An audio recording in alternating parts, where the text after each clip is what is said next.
What should Christians think about the Gaza War? Now, I'm going to give a lot of theological background. This can be a little bit repetitive of what I have said before, but you know, repetition of things that are really important is not a bad thing.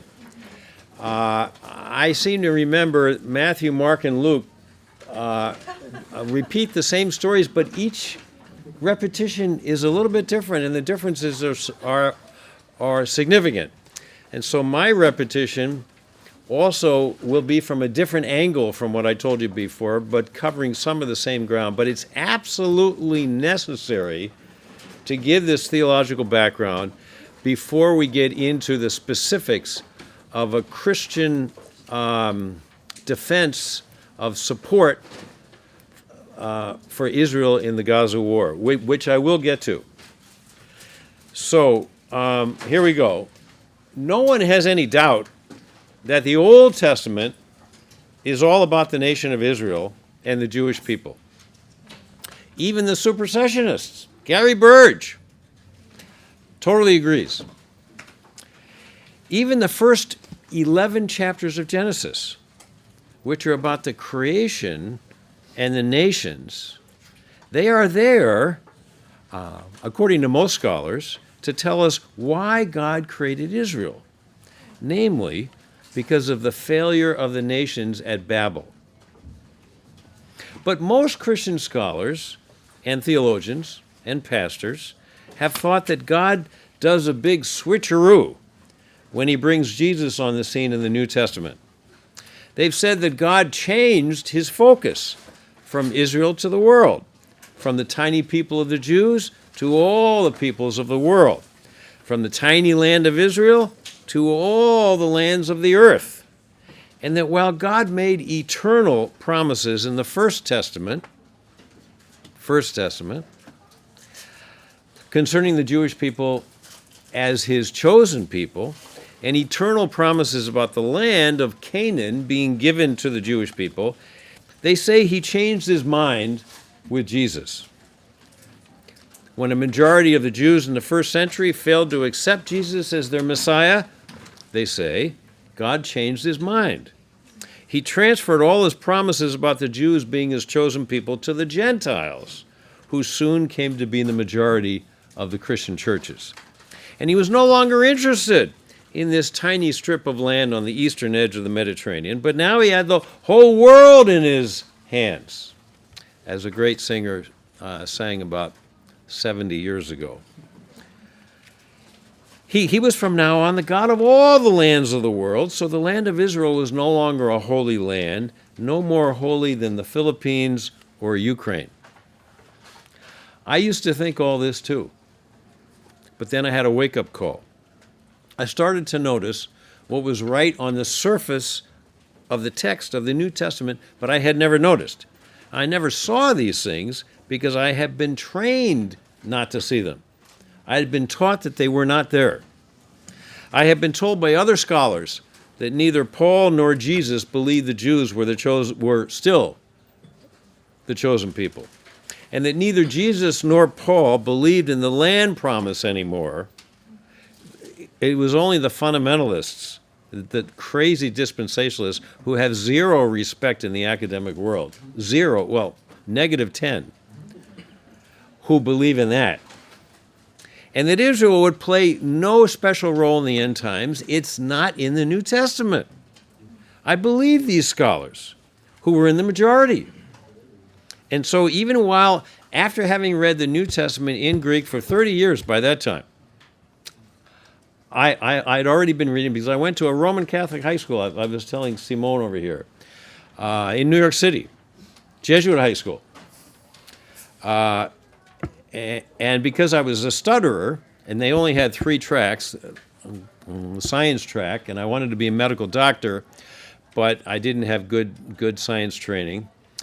And the second track was modern languages, and I couldn't talk because I stuttered, so I knew that was not for me. And the third track was the Greek track. I had no idea why I was taking Greek, classical Greek, Homeric Greek. We did the Iliad and the Odyssey in Greek. and classical Greek. I had no idea what I was taking, except they were dead languages, and I was thrilled they were dead languages. I wouldn't have to speak them much in class. And then I woke up and realized the New Testament, and New Testament Greek in comparison to classical Greek is like baby talk. It's so much easier. So I had been reading the Greek New Testament for 30 years, not seeing any of these things because I'd been told they weren't there, until they jumped off the page one day about 25 years ago. So you can figure out my age. I'm 92. It started with reading Paul in Romans 11:28, where he was talking about his fellow Jews who did not believe in Jesus. He said they're still beloved because of their fathers, Abraham, Isaac, and Jacob. So God had not lost his love for them. Were they still his chosen people? Well, he just said they were still beloved. And he repeats it in the next verse. The gifts and calling of God are irrevocable. Now, the calling of God, what's that? God's calling the genealogy of Abraham. Now I want to say something here that I'm going to double down on a little bit later in this lecture. Judaism is not a race. It's not a race of people. Those of you who have been to Israel, you step off the plane and you realize that immediately. You've got black women who are clearly Jews holding submachine guns. You've got brown Jews from North Africa. You've got white Ashkenazi Jews from Europe. You have Asian Jews. Judaism is not a race, it's a genealogy. Like a lot of our families these days, that by intermarriage and adoption, members of the same family have different color skins. But they're all in the same family, they're in the same genealogy. It's not a race. Let us never say the Jews are a race, because then we yield to the all sorts of myths in the discussion of Jews that leads to the false charge that Judaism itself is racist and the nation of Israel is racist. So God calling the genealogy of Abraham to be his chosen people, that he says cannot be revoked. That's what he means by calling. Cannot be taken away. Even if most Jews by that time perhaps... Now Paul's writing this in Romans. Romans is his most mature statement on Gentiles and Jews. It's at the end of his career, about 57 AD, maybe 58 AD. He's beheaded by Nero in 64. So it's right before he's arrested and starts all those years in captivity. It's the closest thing we have to a systematic theology by Paul. It was written long after Galatians, and too many Christians take Galatians as his final statement on Jew and Gentile. No, Romans is his final statement on Jews and Gentiles. So why hadn't his fellow Jews accepted Jesus? Now, probably by this time, by 57, hundreds of thousands of Jews around the empire had accepted Jesus. One little piece of proof. In Acts 21, and in fact, somebody was talking about this the other day. Maybe it was Luke, the first night. In Acts 21, Paul is coming back from the mission field and reporting to James and the elders in Jerusalem all of his successes with Gentiles on the mission field, and also with Jews on the mission field, not just Gentiles. And they say, you know, Paul, we've heard this rumor that you're telling the Jews up there in Turkey and Greece and Syria that they don't have to follow the law of Moses anymore now that they accept Jesus as their Messiah. Is this true? And of course, Paul said, of course that's not true.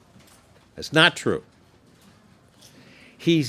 And they said, well, we want you to prove it by taking a temporary Nazirite vow. Now, was it Mark who said this? That involves the sacrifice of animals. No, it was Luke the other night. It does involve the sacrifice of animals. And they said, by the way, Paul, we have here in Jerusalem myriads of Jews who are zealous for the law. We Messianic Jews in Jerusalem have myriads. Now that's the Greek word. Myriads is plural for myriad. Now what does myriad mean? Now it's typically translated in almost every English translation I can find. Myriads is translated as thousands.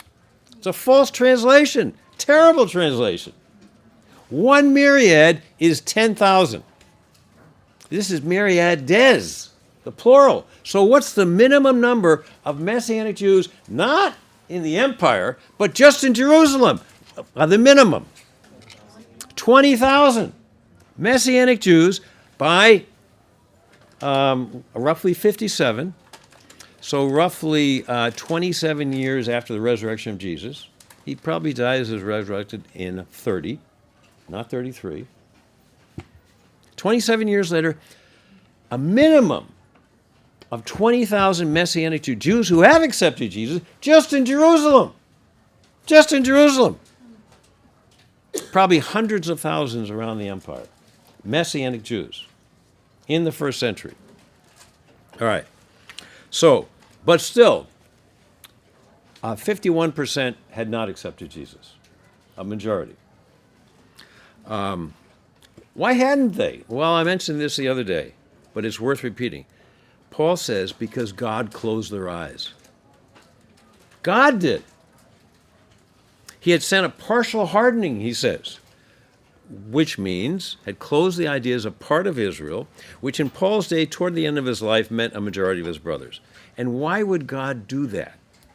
I don't have time to prove this, but suffice it to say, there are clear signs in Romans 9 through 11 that the reason God sent this partial hardening upon his Jewish people was to open up time and space for billions of Gentiles in the future to be grafted into the olive tree of Israel. God closed the eyes of a majority of Jews, Paul said, in order to offer salvation, which somebody famous said to a Samaritan woman, comes from the Judeans.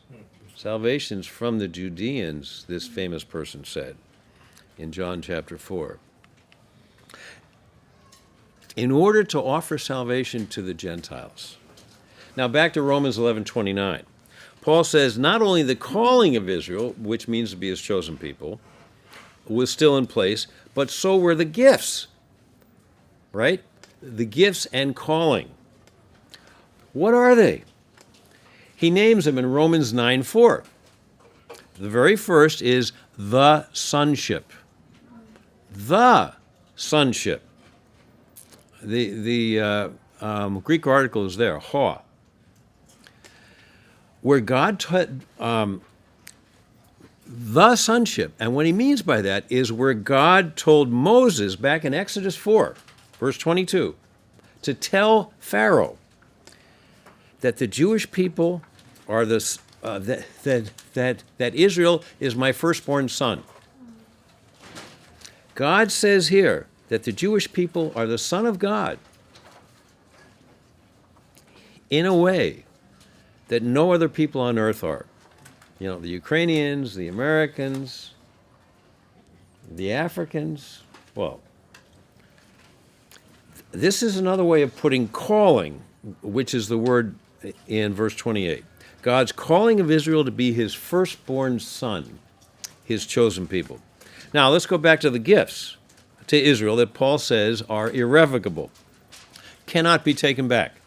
That's what irrevocable means. I think often Christians read that word irrevocable, they don't realize it means cannot be taken back, will not be taken back, will not be revoked. When Jews in Paul's day, for instance, Philo, the great Jewish philosopher, and Ezekiel, the tragedian, and even Josephus, the great Jewish historian, Paul talked about God's gifts to his people. The number one gift they always had in mind was the land of Israel. This is probably at the top of the list of what Paul meant by his word gifts. Luke confirms this when he tells us in Acts chapter 13 that when Paul preached at his synagogue, I talked about this the other day, in Antioch of Pisidia, in modern Turkey, he affirmed the land promise. And I'll read you the more of the passage today. I just read you a tiny clip yesterday. Men of Israel, and you who fear God. Now, his audience is twofold.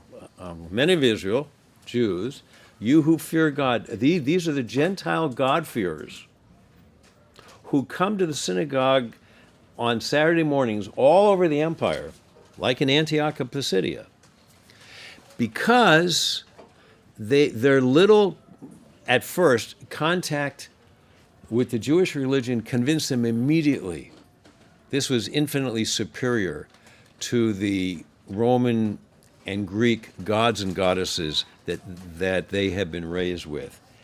And they had been told by the rabbis back then, before Jesus came, that if you're a Gentile, you don't have to convert and become a Jew to have a share in the world to come.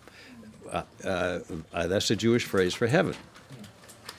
As long as you follow the Noahic commandments, the 7 laws of Noah, and come and worship with us on Saturday mornings and hear Moses.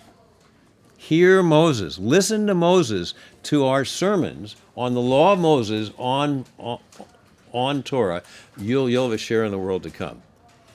And these are called the God-fearers. And in every synagogue, there were seats for the God-fearers. And it comes up often in Acts, and most readers of Acts have no idea what this means. Well, these are the Gentiles. And they later came to be called the righteous Gentiles before the Holocaust. So Paul starts out his sermon, men of Israel, the Jews, and you who fear God, the Gentiles who come every Saturday morning here. Listen, the God of this people, Israel, chose our fathers, now same term that we find in Romans 11, and it means the patriarchs, specifically Abraham, Isaac, and Jacob. Not all of our fathers, but specifically those 3. And made the people great during their stay in Egypt, and with uplifted arm led them out of it. And after destroying 7 nations in the land of Canaan, and now that's the conquest in the book of Joshua, the most controversial book of the Bible in the Bible today. Book of Joshua, the conquest. Is Paul embarrassed by the conquest? No. Is Paul suggesting that there was a cruel imperialism and genocide when Joshua conquered these 7 pagan nations in the land of Canaan? No. There's not a whiff of embarrassment here. Paul thinks it was great. And after destroying 7 nations in the land of Canaan, he gave them their land as an inheritance. Clear statement for Luke and for Paul of the land promise. So let's sum up what we've seen so far. Paul said that the Jews are still God's chosen people in a way that no other people are, even though most in his day had not seen that Jesus is the Jewish Messiah. Paul also believed in the land promise, that God gave the land of the 7 nations in Canaan to his chosen people. Even though they were controlled by the Romans in Paul's day, Jews in Israel, he said that this land had been given to the Jewish people and in some sense was still theirs, even though they were controlled by Gentiles, in this case the Romans. It was still their land. And then the Romans would disagree with that. They'd say, no, it's our land. Now, what about Jesus? Did he believe that the Jews were the chosen people still, even though he had come to be their Messiah and also Messiah to the whole world? There's plenty of evidence that he did. In Matthew 5, and someone brought this up in a question yesterday, toward the beginning of the Sermon on the Mount, Jesus expresses supreme reverence for Torah and the prophets. Do not think, he says, and think about it. Most supersessionists believe that word not is not there. Most supersessionists believe that Jesus says, do think that I've come to abolish the Torah and the prophets. But he says, do not think. Now apparently, there were some in Jesus' day who were thinking that. Do not think that at least in Matthew's day, and Matthew is probably writing in the 70s, do not think that I've come to abolish Torah or the prophets. And, that's a little handy Jewish term for all of Tanakh, all of what Christians call the Old Testament. I have not come to abolish them, but to fulfill them. And as I said yesterday, the Greek word there is a translation of the Hebrew word for give a definitive interpretation of, the inner meaning of. And as I said yesterday, the rabbi said that when the Messiah comes, he's going to give us Messiah's Torah. Now, let's translate that. Christ's law. Paul talks about the law of Christ in 1 Corinthians 9. That's what he's talking about, Messiah's Torah. The Messiah has finally come to give us what the rabbis said the Messiah would do, the Messiah's Torah, his definitive interpretation of Torah, the deeper and the inner meaning of Torah. So I've not come to abolish them, but to fulfill them. For truly I say to you, until heaven and earth pass away, not an iota, smallest letter in the Greek alphabet, or a horn, chorion in Greek, the smallest stroke of the pen in Hebrew, will pass away from Torah until all of it comes to pass. Now, strangely, Christians for the last 1,700 years have thought that Jesus came to do away with Judaism and start a new religion called Christianity, despite what Jesus says here. For if Jesus wanted to do away with first century Judaism, he would never have expressed such reverence for Torah, where God tells the world that he has chosen the Jewish people forever to be his firstborn son, a nation of priests. And by the way, what's the primary job of a priest? The primary job of a priest, both in biblical times and today, is to point the world to the true God and say, no, it's not that God. No, it's not that God. It's this God. It's the God of Israel. And a nation of priests, God called all of Israel to be a nation of priests to show that all the goyim, all the Gentiles out there, who the true God is. The true God is the God of Israel, whose son is the Messiah by the Holy Spirit. So,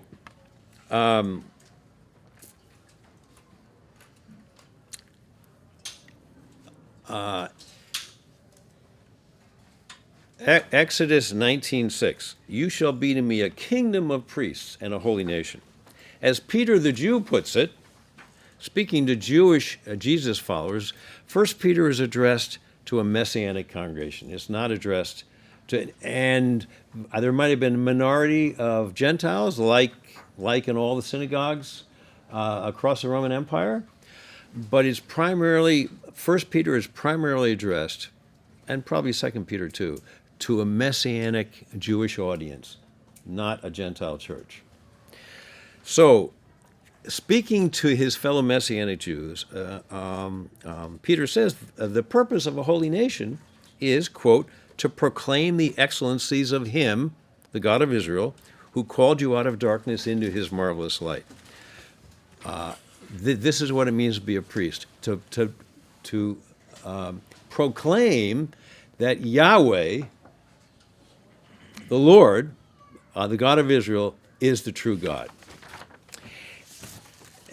And it's in Torah that God says 1,000 times that he's given them the land of the nations of the Canaanites, who had forfeited the land because of their perversities, their child sacrifice, their temple prostitution, their incest, their adultery, their homosexuality, bestiality, and worship of nature and its gods.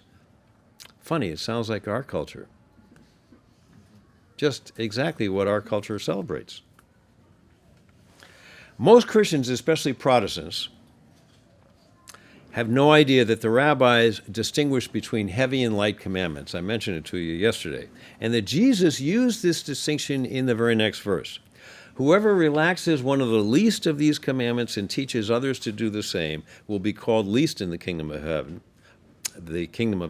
But whoever does them and teaches them will be called great in the kingdom of heaven. Now, what would be one of these least commandments? I hinted yesterday. Perhaps some of the commandments about sacrifices and purity in Leviticus, which are applicable to Jews and not to Gentiles, even righteous Gentiles. Most Christians would say that of all the books in Scripture, Leviticus is the most expendable. Why do we have to read Leviticus? Most Gentile Christians would say, and even some Messianic Christians. And that the rules for sacrifices and purity in Leviticus have no relevance for Gentile Christians. But notice that Jesus does not permit this attitude to his followers. Now, Matthew knows by the time of his writing that there are Gentile followers of Jesus. And Matthew was no doubt a Jew himself, who was aware that many commandments in Leviticus are intended for Jews and not for Gentiles. Yet, Jesus in Matthew does not discuss such distinctions. He is focused apparently on his Jewish disciples in Matthew.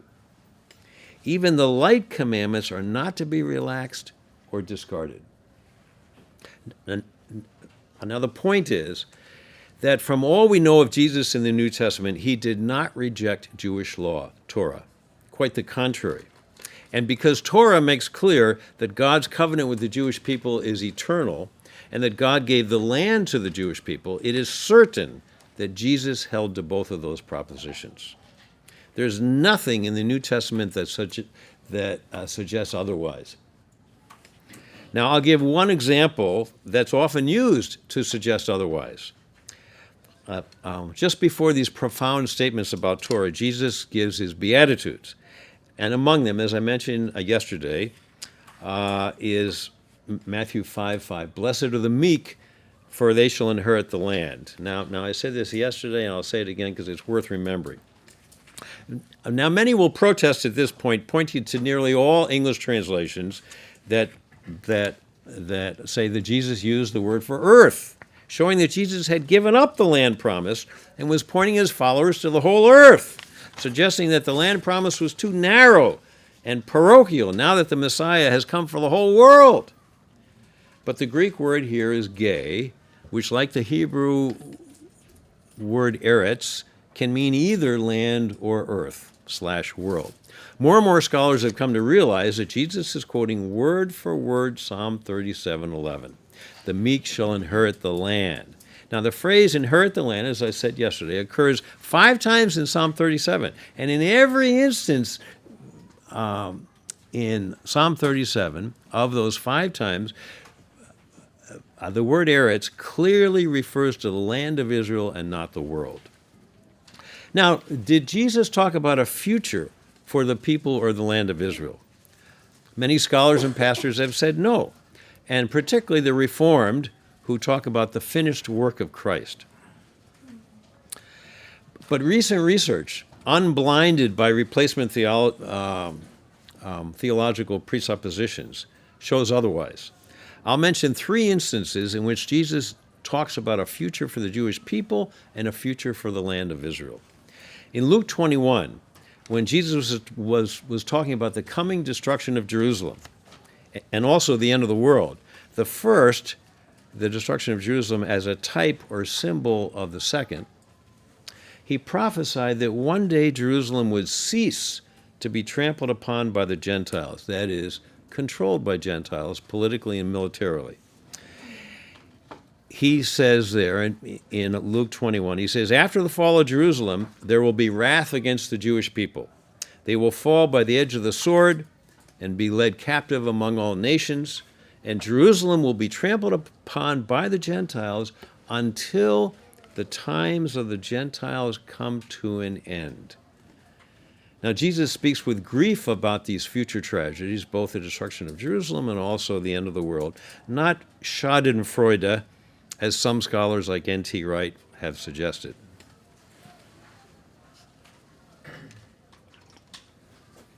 Now, when did Jerusalem stop being trampled upon by the Gentiles, which means stop being controlled militarily and politically by the Gentiles? The first time this happened was during the Six-Day War in 1967, when Israeli paratroopers captured East Jerusalem, and one of them was my fellow Jonathan Edwards scholar, the Israeli scholar who's been a great friend of mine for many years, named Avihu Zakai. And he was a distinguished professor at Hebrew University in Jerusalem. Loved Jonathan Edwards, wrote 2 great books on Jonathan Edwards. And he was one of the paratroopers. And he also is a famous stutterer. He was one of the paratroopers who captured East Jerusalem. Great, great scholar. This was the first time the Jews came to control all of Jerusalem in 2,000 years after Jesus made that prophecy. A second time that Jesus also prophesied that one day the kingdom would be restored to Israel, Acts 1:6. And as Jewish, not Christian, Jewish, a New Testament scholar, Isaac Oliver, has recently written in the book titled Luke's Jewish Eschatology. If you're interested, write that down. Luke's Jewish Eschatology, published by Oxford University Press about 3 years ago.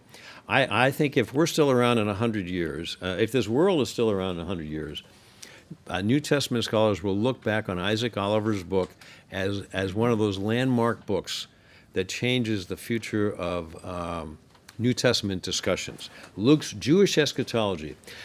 So Oliver, who is a Jew and not a Christian,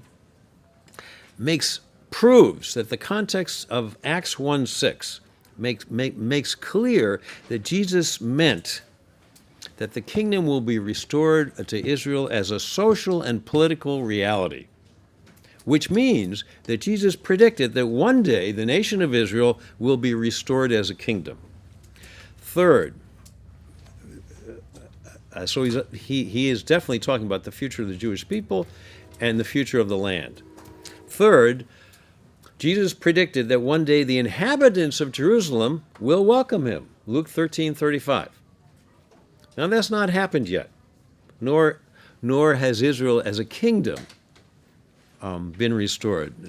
Now Israel as a state, that's a different matter. But Jesus prophesied that both these things will happen, that Jerusalem will welcome him and that Israel will be restored as a kingdom. Now, my point is that contrary to scholars and preachers who have said that Jesus did not see a future for Jerusalem or a future for Israel and was focused only on the whole world, the actual Jesus of the New Testament did indeed prophesy a future for both Jerusalem and for Israel. Now, I don't have time to talk about the many other places in the New Testament where its authors, all of whom are Jews, even Luke most likely. Now he's often in past scholarship been called a Gentile, but the burden of the proof is really on scholars to prove he was a Gentile and not a Jew. And in fact, Isaac Oliver's first book was all on that. So the authors of the New Testament, who arguably all are Jews, every single one of them,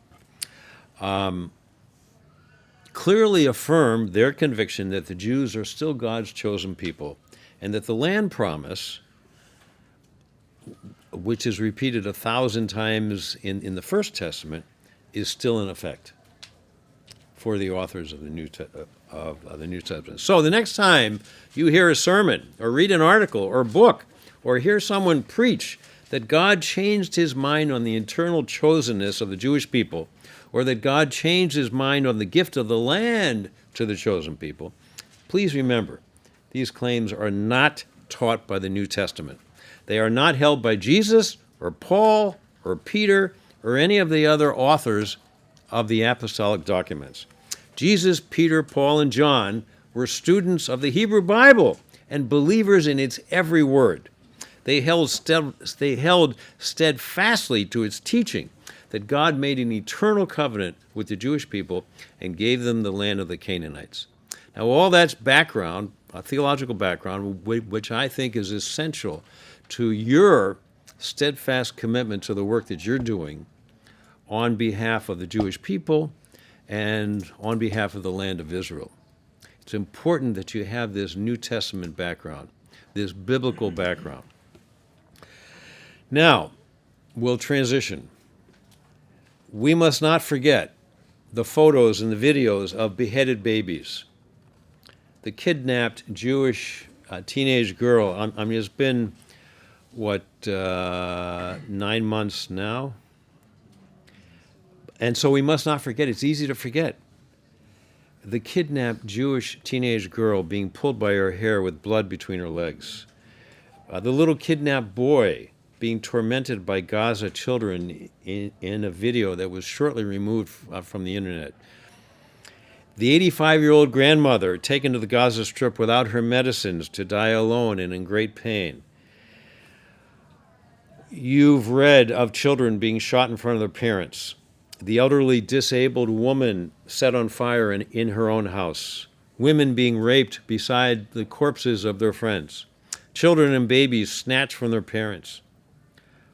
And perhaps you've read of the one survivor of the massacre at the music festival who wrote, or who said, the guy who was with me didn't stop crying and begging for his life. And then he didn't scream anymore. They murdered him in front of my eyes. The organizer of the rave, where 260 revelers were slaughtered, said he saw young men and women, children and elderly shot or hacked to death. At this writing, there have been more than 1,400 Israelis killed on that one day, more than any day since the Holocaust. 4,000 were injured, 199 confirmed hostages, many apparently now dead. This has been called Israel's 9/11, and it's Dunkirk, the beginning, as Dunkirk was, of its war for survival, whose outcome is uncertain. You know, I said this the other day, and I think I should probably say it. I've written a lot on eschatology. My new book, my magnum opus, has a lot on eschatology. There's nothing in the Bible that says there can't be a second Holocaust. It's possible, biblically, theologically. Yet some Christians refuse to condemn Hamas for these barbaric atrocities. The Episcopal Church of the United States, I told you earlier, I was ashamed. I am ashamed that I was an Episcopal priest, although I was trying to turn it around stupidly.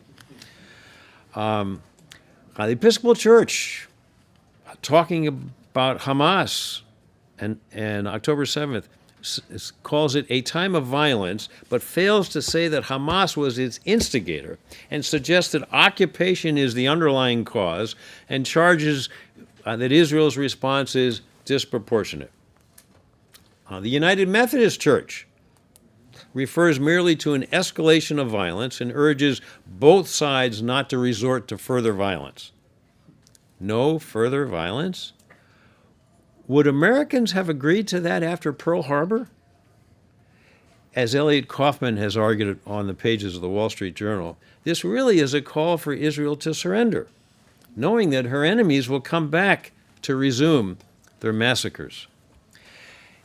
Now, you folks I'm sure, know all this, but it's worth repeating. To answer the question, is occupation the cause of Hamas's savagery? It cannot be, because Israel, as Mark said yesterday, and Whitney said, stopped occupying Gaza in 2005. Palestinians have run that city-state ever since. But more importantly, occupation suggests to many that Hamas wants to share the land with the Jews. Yet Hamas declares openly it wants to drive every last Jew into the sea and kill everyone who tries to remain. The senior Hamas official Musa Abu Marzouk said in 2021 that his organization wants Israel, quote, to come to an end just like it began, close quote. So the war that Hamas has launched on Israel, yes, it's the war that Hamas launched, not the war that Israel launched, is not about occupation but elimination. Now, is Israel's attempt to destroy Hamas disproportionate? Well, Mark gave us some excellent data on that yesterday, and I'll just add a tiny bit. Article 51 of the UN Charter states that any nation is justified in defending itself against armed attack. And probably Whitney mentioned that. The response needs to satisfy the principle of proportionality, which Mark told us about. And, Mark is the expert on all this just war stuff.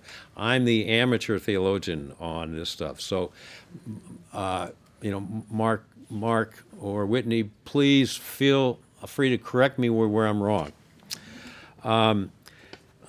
So the response needs to satisfy the principle of proportionality, which involves avoiding, as we've heard, as much as possible the killing of non-combatants.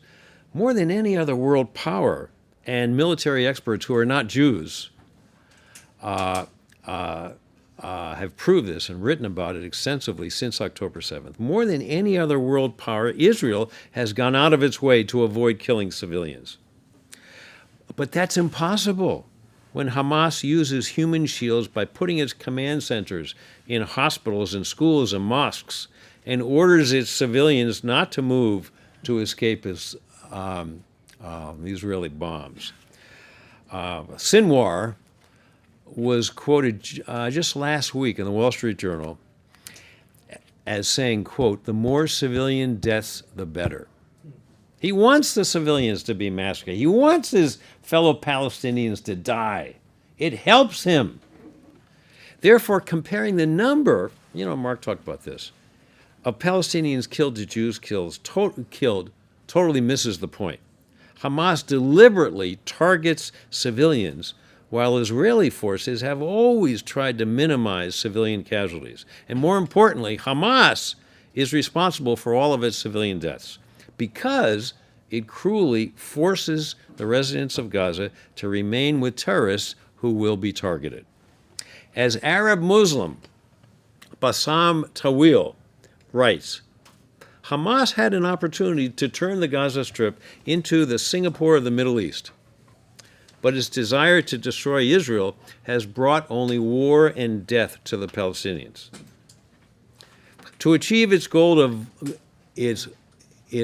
murdering Jews and eliminating Israel, Hamas appears ready to sacrifice endless numbers of Palestinians. Now, that's an Arab Muslim speaking.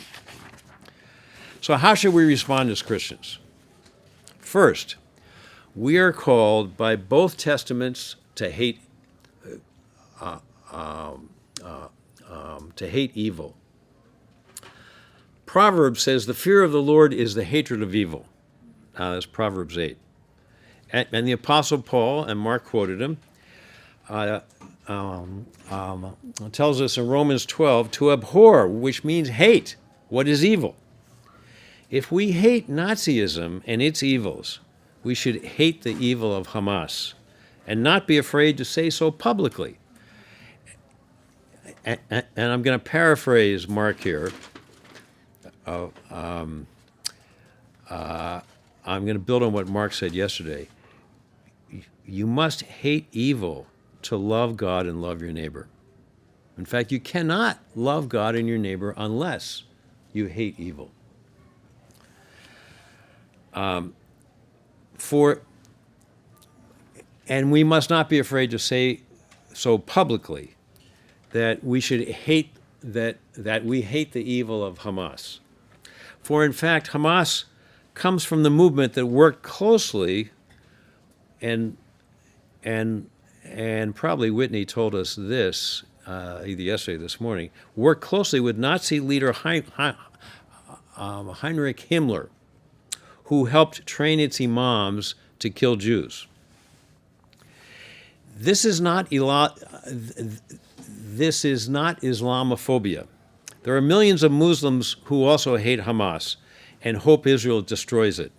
My Uber driver coming here was a Muslim, and I was really curious to hear what he thought. And he was very hesitant to talk politics, but once I assured him that, I believe things that would surprise him, he let down, and he says,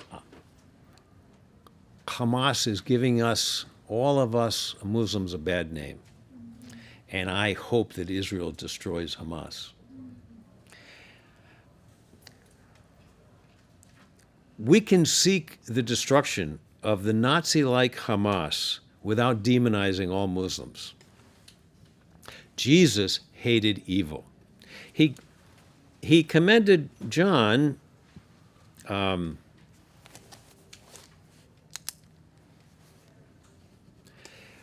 he commended a church in Revelation 2:6 for hating the works of the Nicolaitans, quote, which I also hate, close quote. Jesus speaking in Revelation chapter 2, using the word hate. Now, what were the works of the Nicolaitans? These were works of idolatry and sexual immorality. Jesus also suggested he was not a pacifist, but believed, as a good Jew, what Ecclesiastes teaches in chapter 3, there's a time for war. In the parable of the wicked tenants, which I talked about yesterday as a proof text for supersessionists, we read that the vineyard owner punished the tenants who had killed his servants and then his son by, quote, putting those wretches to a miserable death. Now, most Christians believe, Orthodox Christians believe, small o, that the Spirit of Jesus was the Spirit that inspired every word of the New Testament. So Jesus inspired those words, putting those wretches to a miserable death. That's not a pacifist. This is the same Jesus whose robe is dipped in blood and from whose mouth comes a sword that slays the wicked in Revelation 19. This is the same Jesus who, according to Jude, destroyed those who did not believe. Now, who are these people who did not believe, whom Jesus was destroying? According to Jude, verse 5. These were at least the ones whom Paul talks about in 1 Corinthians 10, the 23,000 who were slain by the Lord in a single day. Jude says that was Jesus. And that's why all the early fathers before Augustine, they all said that after the fall, the Father withdrew from any immediate contact with sinful humanity and delegated all immediate contact with sinful humanity to the Son, whom he appointed as the mediator. And that's why the voice in the burning bush, all the Father said before Augustine, was the voice of the Son of God. All the appearances of the angel of the Lord, where if you read those stories, they go back and forth between the angel said and God said. I have seen the angel, I've seen God. All those stories, the angel of the Lord was the Son of God as mediator, and the Father withdrew. So that's why that's one of many reasons why the fathers before Augustine says it was Jesus who was destroying, as Paul says, 23,000 in a single day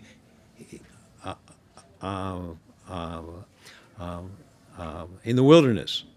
That was the Son of God, the mediator, who was doing the destroying. So the point is that while Jesus calls us to love our enemies, this love does not contradict the tragic need for nations to defend themselves against those who seek their elimination. This is a bit of biblical grounding, and there's much, much more, for the second Christian response after a biblical response that Mark outlined for us in the just war tradition. But I think we have to remember, as Mark said, this really is the Christian just war tradition. The great names were Augustine and Thomas Aquinas, some of the greatest Christian thinkers. Fundamental to that tradition is the idea that the genocidal attempt to exterminate a people, a nation, or an ethnic minority is a great moral evil. Yet this is precisely what Hamas intends. And most of you have probably seen this, but it needs to be repeated that Article 7 of Hamas's founding charter quotes a saying of the Prophet Muhammad from the Hadith. It's not from the Quran, but the Hadith is normative. Quote, the day of judgment will not come about until Muslims fight the Jews, killing the Jews, when the Jew will hide behind stones and trees, and the stones and trees will say, "O Muslims, O Abdullah, there's a Jew behind me. Come and kill him." A second principle of just war, as we've heard, is that of discrimination, that non-combatants should never be directly and intentionally targeted. Yet this is precisely what Hamas did in its horrific attacks on babies, children, and unarmed women and the elderly. A third principle is proportionality. Secondary effects, such as the unintentional killing of civilians, must be proportional to the military advantage of the attack. In this case, Israel's purpose is to defend herself against an enemy bent on her elimination, which makes her war against Hamas justified. When Hamas uses Gazan citizens as human shields, it's Hamas that is disproportionate in its brutal endangerment of its own citizens. Finally, the Hamas war in Israel is also a war on Christians. Its aim is the elimination of Christianity from the planet. In December 2022, a co-founder of Hamas, Mahmoud al-Zahar, made the public pronouncement, quote, "We are not talking about liberating our land alone. The entire 510 million square kilometers of planet Earth will come under a system where there's no injustice, no oppression, no Zionism, no treacherous Christianity." Now, Jewish tradition has a saying, whoever is kind to the cruel will be cruel to the kind. If we Christians thought that it was wrong to be kind to Nazism, we must support those who are now in the front lines fighting the new Nazism. If we don't, we will be forced to take their place. Thank you.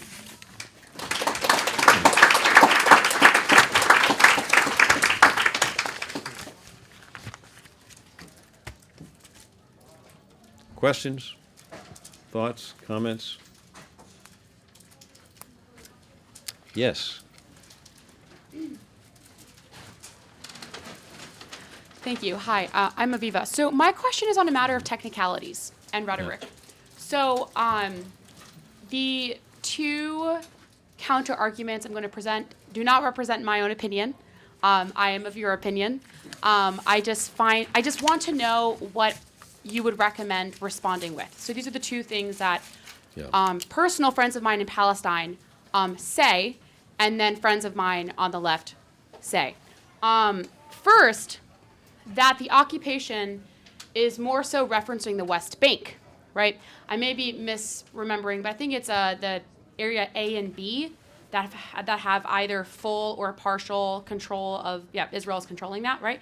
And I have personal friends, right, in Palestine who have shared stories that they couldn't put roofs over their own schools.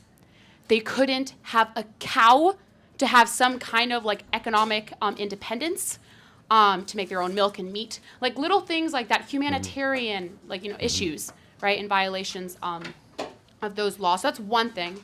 When usually we kind of say, oh, well, Gaza, Hamas, you're like, yeah, but look at the whole West Bank, right? And then on top of that, my own cousins actually are in settlements. And so that's also can be argued as like a violation of their rights, of Palestinian rights. So how do we respond first to this? Second question is on October 7th itself. A question that's been posed to me that I'm not quite sure how to respond to is the question of, well, it's interesting that Israel, with all of their technology and ability to see everything coming, that by chance they happen to miss a bunch of just normal people, civilians, just crossing their borders. And their question is, how could Israel actually permit that? And their argument is, oh, Israel permitted that so they can finally go into war and destroy Hamas. And honestly, maybe that would be a fair thing, right? But the question they pose is, well, Israel could have easily seen that coming, and they probably did, and yet they permitted that to happen to their own people, and now they're killing all of these Palestinians. So those are the two arguments that I have a harder time responding to. Three. Oh, three.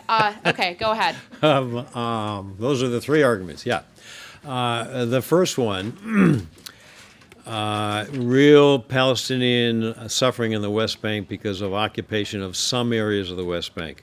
The military occupation of some areas of the West Bank. And, Whitney and Mark, please chime in here too.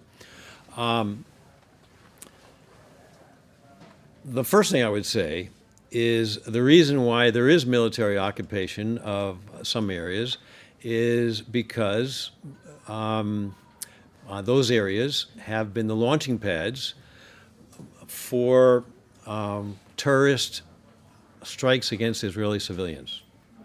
And if Americans knew there were launching pads just over the border of Canada aimed at and killing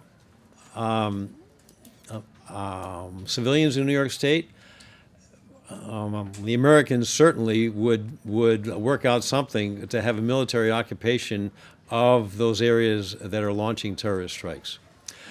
The second thing is, the Israeli government will investigate these sometimes legitimate cries of injustice and often do something about it.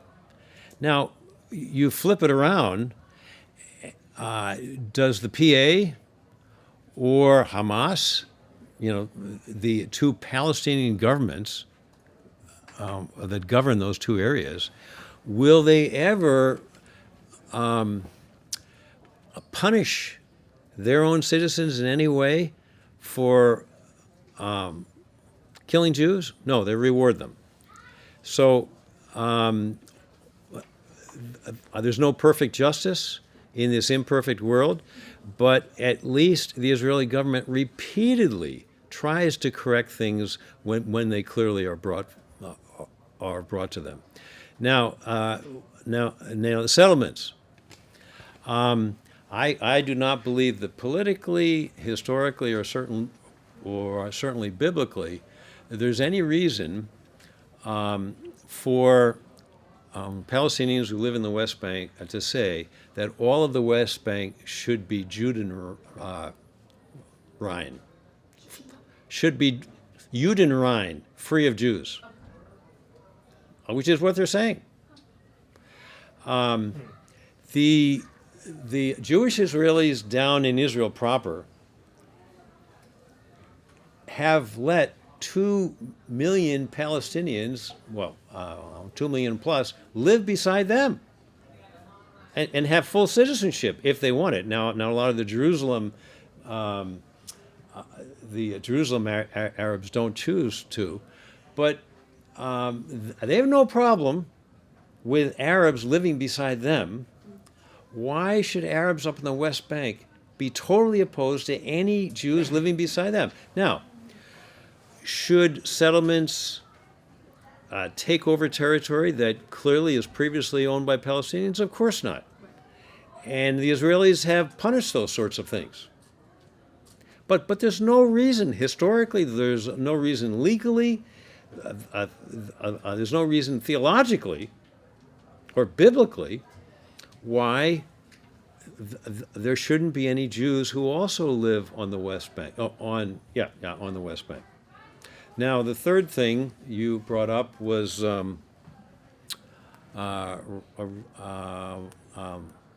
refresh my memory. The third. Oh, that Israel permitted Hamas and his followers. Oh, to yeah. enter Israel. October 7th. Yeah. Yes. In fact, there were many warnings coming from mostly female soldier observers in the weeks before October 7th. Something big is happening. They're planning an attack. And it was reported to the higher-ups in the IDF, and the higher-ups in the IDF dismissed all these because, as my friend, who's an advisor in the IDF, and he was my guide once, and I keep in touch with him. I'm going to use him again as a guide. He's led men into battle many, many times. And that's why at the age of 67, he was called up by the IDF after October 7th to advise them down in Gaza. He told me before October 7th, I was over in Israel last May, not this past, but the previous, in 23. He said, Jerry, we are relying far too much on technology and not enough on boots on the ground. And it's going to come to bite us in the rear big time. And, it's widely acknowledged that, now I'm not criticizing Netanyahu. I'm not saying he should be thrown out, although a lot of my conservative Israeli friends do want him thrown out. But he was the leader in the government that put all of its faith in technology and all these sophisticated systems, the tripwires that should technologically have prevented them. But Hamas had been studying all this very, very carefully for years and figured out exactly how to knock out, the cameras and do it in a day when there are very few watching. So it was a huge mistake. At the top echelons, they had heard about these warnings, but they dismissed the warnings because of their preconceptions, which we do all the time, right? We dismiss things because of our preconceptions. And there will be hell to pay after the end of the war. Some top generals in the IDF have already resigned because they know that they were partly responsible for the system in place that did rely far too heavily on this sophisticated technology.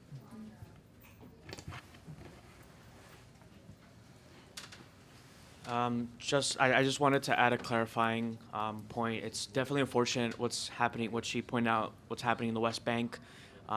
We need to understand that 3 areas were established by both Palestinian and Israeli leadership. In 1993, the Oslo Accords were signed, making A, B, and C areas exactly how they're supposed to be currently.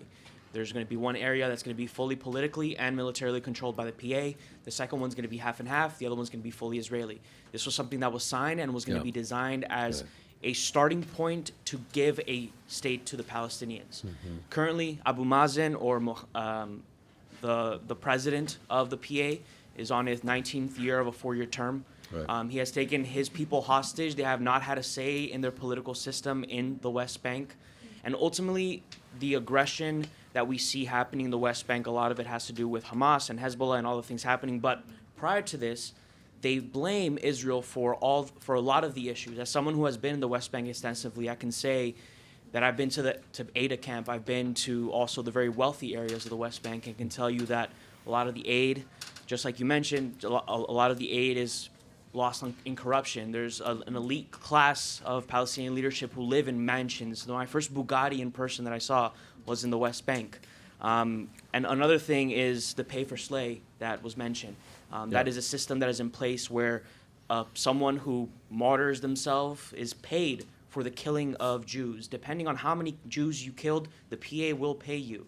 If you're not alive, they will pay your family in perpetuity.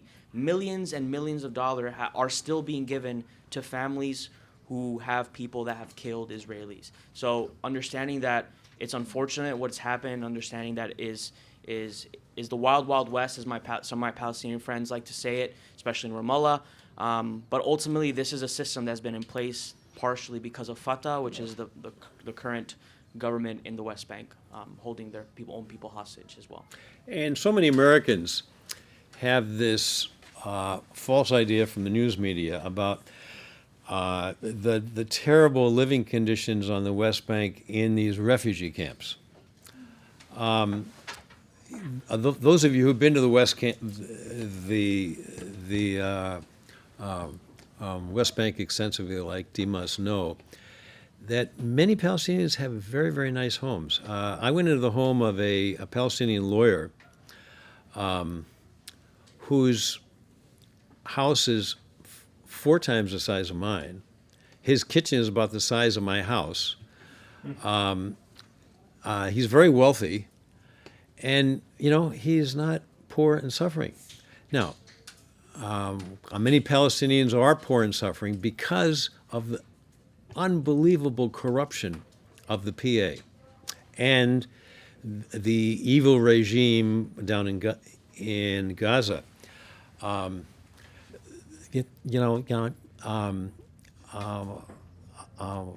Mazen, the president of the PA, as Dimas just said, is in the 19th year of his four-year term. He is one of the richest men in the world, and most of his money is in Swiss banks.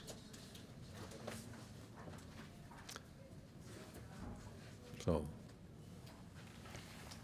my question is if you could Jonathan. clarify the connection between the two main arguments I think you make in your lecture. In the first half, it seems like you're making a sort of argument for new Christian Zionism, that the New Testament provides theological grounds to believe that the land of Israel and the people of Israel continue to be theologically significant. Right. The second part of your lecture seems to argue that the New Testament provides theological grounds for a just war, Israel's war against Hamas. I'm curious if you can explain how a view of Christian Zionism informs a view of just war. Like, do the one necessarily leads to the other? In what ways would a Christian approach a just war that is informed by Christian Zionism? Do you kind of see what I'm trying to get at? Yes, Jonathan, good question. What you're implying is correct, that just war theory by itself, as we've heard from Mark the last 2 days, is enough to justify our support for the nation of Israel. But if you believe, as most supersessionists do, that the people of Israel today have nothing to do with biblical Israel, that the land is not a holy land anymore, it will be harder for you to justify your defense of the war against Hamas. It will make it easier for you, especially if you're dealing with Christians, to tell them this is not just another democracy. And yes, it is the only true democracy in the Middle East, which is an absolute fact. It's the only democracy in the Middle East that gives religious freedom, true religious freedom, to Muslims, not to mention Christians, and Sikhs and everybody else. But the people of Israel today are connected to biblical Israel. It still is a holy land. And yes, the Jews who say that we go back 4,000 years on this land and not just in 1948, are speaking not just geopolitical truths, not just moral truths based on just war theory, but good biblical and theological truths as well. So I'm saying it will strengthen you in your political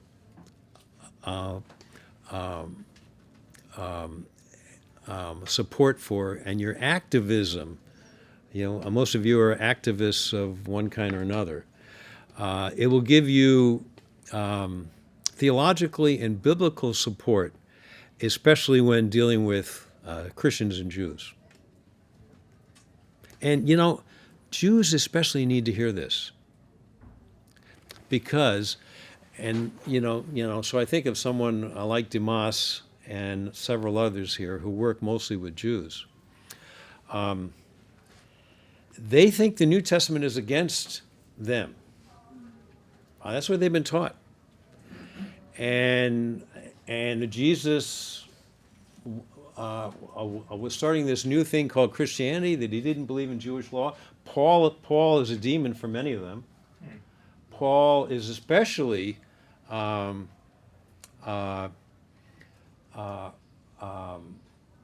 renounced and denounced Jewish law.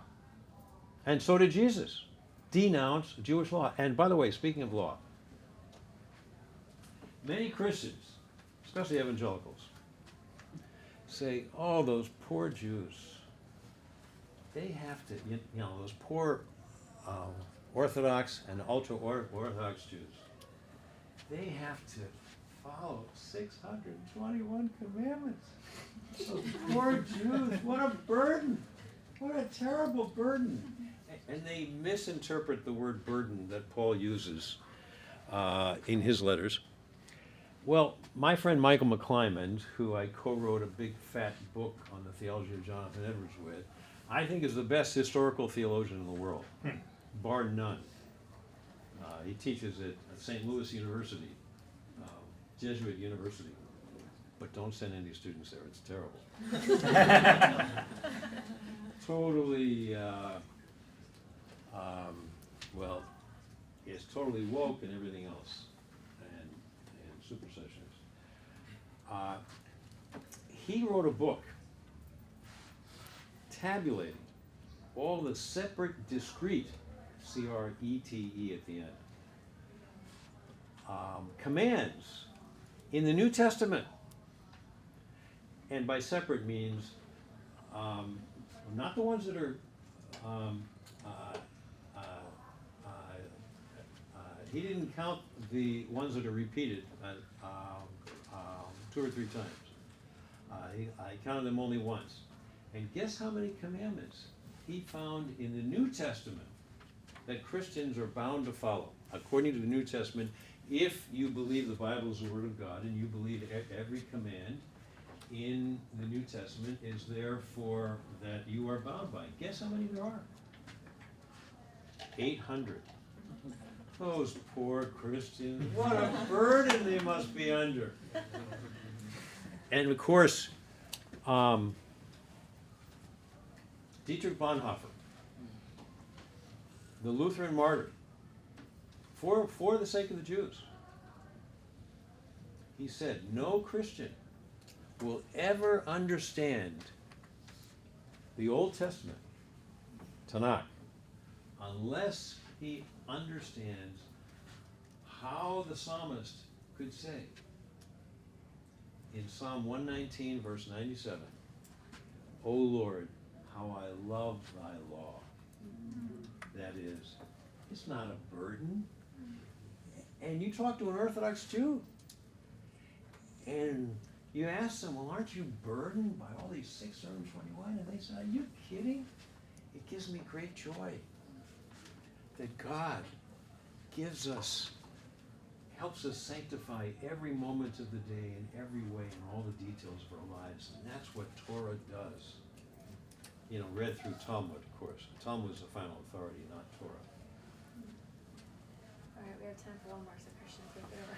All right. Thank you so much, Dr. McDermott, for another amazing lecture. I promise it's one question this time. So not three. That's all right. That's all right. So, Romans 9 to 11 as a whole, like Yep. biblical scholarship, obviously states that it's a Hebraic midrash, and Paul is arguing in that formation. And in Romans 9, 1 to 5, the introduction is obviously him grieving that of the Jews that haven't come Yeah, to faith. right. And it's amazing that there are plenty of Jews that had, and that's an Right. amazing fact. My question revolves around what many biblical scholars perceive to be the thesis of the entire Romans 9 to 11 midrash, and that's in Romans 9, 6. But it's not as though the word of God has failed, for not all who are descended from Israel belong to Israel. Yeah. And then later on, there's also the distinguishing factor between the children of the flesh and the children of God. Yeah. So I was just curious, what are these, like, what does it mean when Paul is saying not all from Israel are Israel, and what does it mean to be distinguished from the promise of the flesh, and or the work, let me see, the children of the flesh and the children of God, the children of the promise, not Right. from the offspring, and things like Paul is talking about what all of Tanakh talks about, and particularly the prophets, and what he talks about in Romans 9 through 11, the remnant. All through biblical history, it's only the remnant that follows the covenant.